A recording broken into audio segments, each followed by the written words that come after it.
An balimaw ani ɲantuma bi kibaruya min b'an bolo k'a las'aw ma o de ye ko Sevare ni ale bɛ Mopti mara la yen kɔni bɔ taara kɛ an ka finitigi dɔ kɔni su kan yen nɔ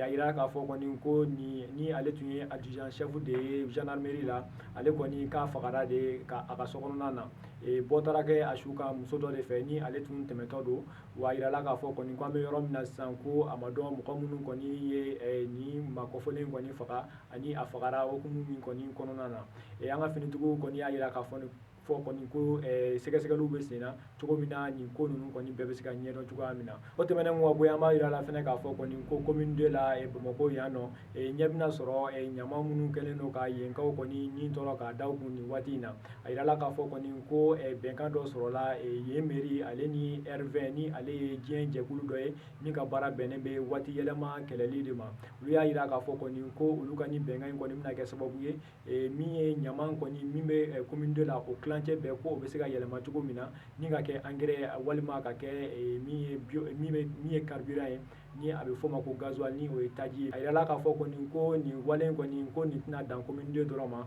ko k'a d'a kan ko ni ɲɛ kɔni sɔrɔ commune 2 in ta kan ni ɲɛ a ɲɛnabɔra fɛnɛ ko olu bɛna wale ɲuman in kɔni ko k'a ɲɛsin Bamakɔ commune tɔw bɛɛ ma cogo min na kɔni ko ɲamako min kɔni kɛlen don ka Bamakɔkaw bɛɛ nin tɔɔrɔ ko o kɔni o bɛ se ka nɔgɔya cogoya min na ninnu kɔni minnu ye nin ko in yɛrɛ bila sen kan u y'a yira k'a fɔ kɔni ko nin baara in mana daminɛ k'a bɛna kɛ sababu ye ka baara dɔw kɔni denmisɛnninw don baara dɔw la ko o baara ninnu kɔni n'i y'a ta k'a lajɛ k'a bɛ taa baara 100 caman na ayiwa an balimaw ni kunnafoni de tun b'an bolo k'a las'aw ma bi a ni ce aw ka kulomajɔ la